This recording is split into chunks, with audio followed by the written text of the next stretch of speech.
mulai bicara mengenai pendirian rumah ibadah.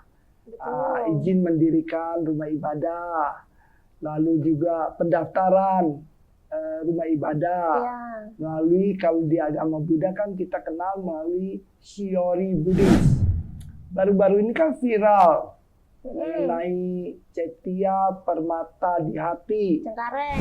Untung mereka punya Shiori.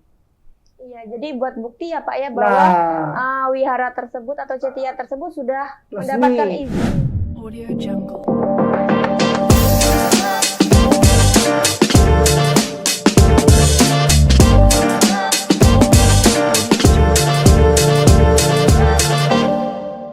Jadi kasus yang dikawal oleh Dharmapala Nusantara waktu itu, salah satunya yaitu yang terjadi di Green Garden, Metakaruna. Nah, kasus ini terjadi karena adanya mismanagement yang menyangkut administrasi dan sertifikasi. Nah, terutama menyangkut sertifikasi atau kepemilikan. Jadi kan seperti yang kita sampaikan, untuk basic paralegal itu pertama menyangkut administrasi, kedua sertifikasi, ketiga moderasi. Nah, yang Green Garden itu menyangkut sertifikasi, kepemilikan. Gimana ceritanya kepemilikan itu? Kepemilikannya itu kan dulu atas nama pribadi. Saya lupa namanya, Ibu Aling atau Ibu apa. Nah, lalu ibu ini memang mengeluarkan uang juga untuk membeli tanah itu. Kalau dibeli tanah itu 1 miliar, misalnya ibu ini keluar hampir 300 juta. Wah, banyak juga ya Pak. Iya, artinya 30%. Tetapi kan kemudian setelah dibeli tanah itu kan mesti dibangun. Betul. Nah, dibangun menjadi wihara 4 lantai dan sebagainya. Nah, waktu pembangunan itu kan jauh lebih banyak dana yang dibutuhkan daripada membeli kan? Betul. Nah, lalu setelah bangunan jadi segala macam, ya nggak ada masalah sejauh itu. Sertifikat masih atas nama Ibu Aling sampai ibu ini meninggal. Sampai ibu ini sakit lalu meninggal. Nah, apa masalahnya setelah beliau meninggal? Nah, begitu beliau meninggal, ibu ini kan punya anak. Betul, punya anak. Nah, anaknya kemudian melaporkan bahwa tanah itu punya dia. Atas nama ibunya. Karena iya, tanah itu atas nama ibunya, dan sekarang ibunya sudah meninggal. Kemudian jadi dia mau mengambil. Iya, wihara itu menjadi milik dia. Karena merasa tanahnya atas nama Atas ibunya. nama ibunya. Ya. Nah, lalu dia uruslah surat-suratnya. Dia bikin palsu bahwa sertifikat yang ada di dalam wihara itu dinyatakan hilang oleh dia. Nah, kemudian dia bikin sertifikat baru. Lalu setelah timbul sertifikat baru, dia bawa orang-orang, preman-preman, lalu dia serbu wihara itu, pengelola atau pengurus yang sekarang diusir keluar. Nah, sehingga teman-teman di sana terpaksa kebaktian di jalan. Karena ada preman-preman yang datang tadi. Preman di dalam yang nggak mau keluar dipukul, berangkasnya dipecahin, duitnya diambil, mobilnya dirusak, altarnya dihancurin, segala macam terjadi. Waduh, parah banget ya Pak ya. Iya. Nah, itulah yang terjadi. Berarti ketika ada preman-preman datang itu wihara benar-benar dirusak ya Pak ya? Nah, itu karena sertifikasinya atau kepemilikannya kan jadi nggak jelas. Betul.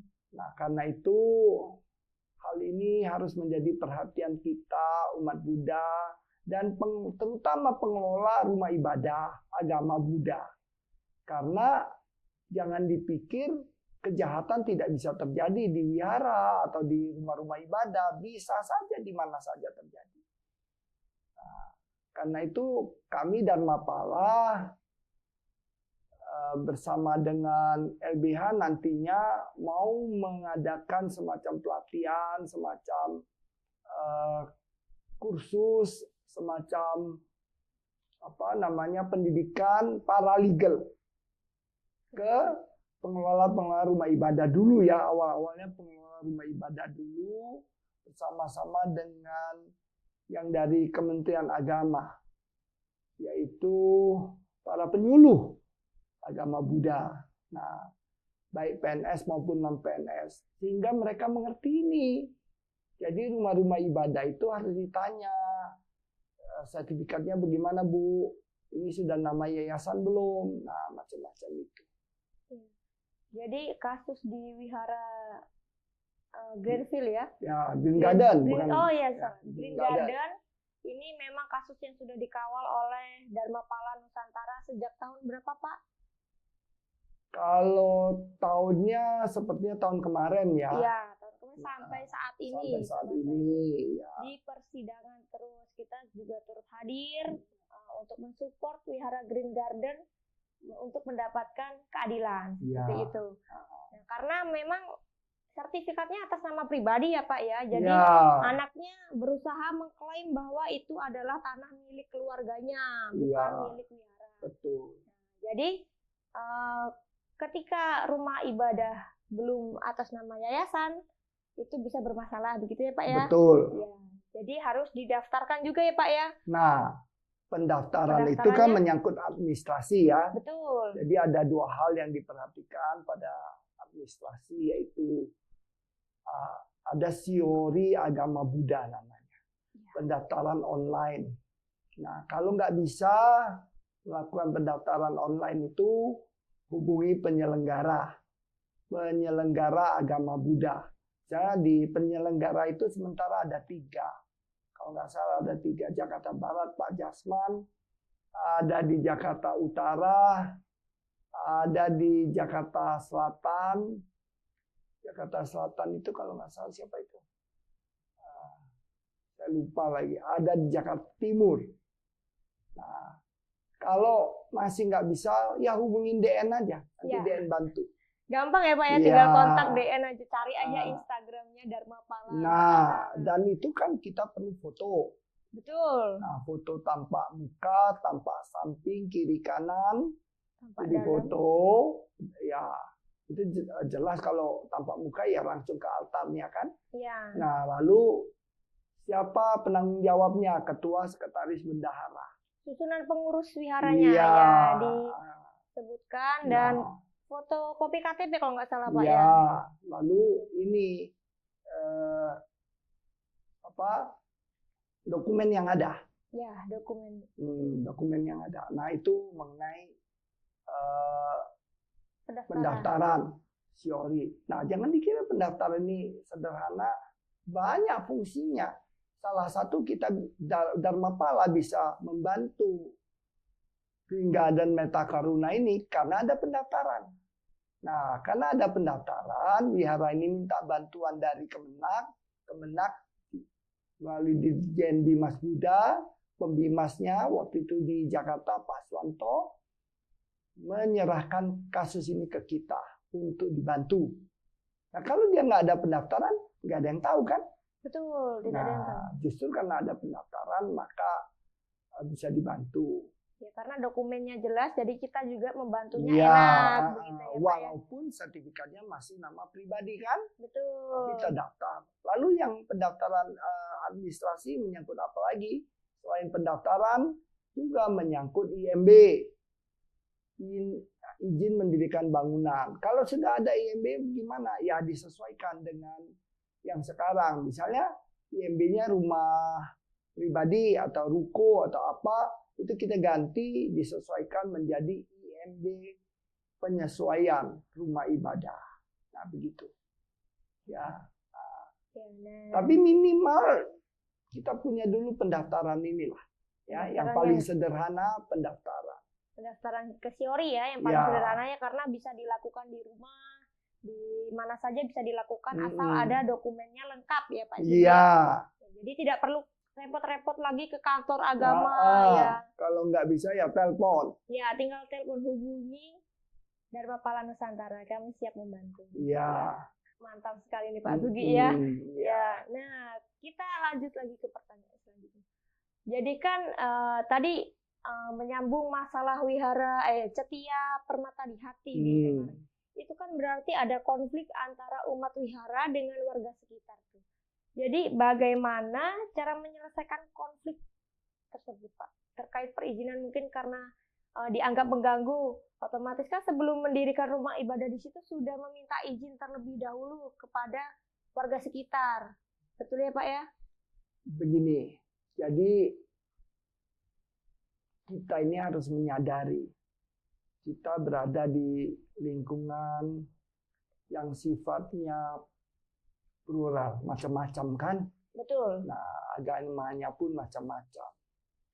Jadi tentu jangankan rumah ibadah, rumah apapun, misalnya praktek dokter yang rame, atau salon, atau sekolah, atau apa, juga kalau berada di lingkungan itu, warga sekitar tidak terlalu nyaman kan? Betul. Karena mengganggu kan? Betul. Nah, di sinilah letak kedewasaan kita, kebijaksanaan kita. Bagaimana kita kemudian bisa menyesuaikan kegiatan kita, peribadatan kita, dan juga kita memperhatikan kepentingan warga. Itu saja. Jadi kita bisa menyeimbangkan antara macam-macam kepentingan itu. Demi kenyamanan bersama ya Pak ya, jadi iya. saling menghargai. Iya. Pentingnya berkomunikasi Betul, ya Pak ya. Betul. Ya. Oke, selanjutnya bagaimana peran masyarakat dalam mendukung kehidupan beragama yang harmonis? Nah, ini sangat penting. Karena kan wihara tanpa masyarakat atau rumah ibadah tanpa umat ya nggak ada artinya kan? Betul. Nah, justru peran umat atau masyarakat itu harus dinomorsatukan. Karena itu rumah-rumah ibadah, khususnya kita yang beragama Buddha, itu harus menghindarkan dari mencari profit yang berlebihan ya. Rumah ibadah ini dibuka bukan buat cari keuntungan sebesar-besarnya kan. Nah, rohaniawan yang ada di situ baik buku, baik pandita, baik apa, itu juga harus ngomong, harus melayani. Nah, ini tujuannya. Jadi biku, rohaniawan, pandita yang ada di rumah ibadah itu harus dapat melayani. Melayani apa? Melayani keluh kesah umat. Melayani kepentingan umat.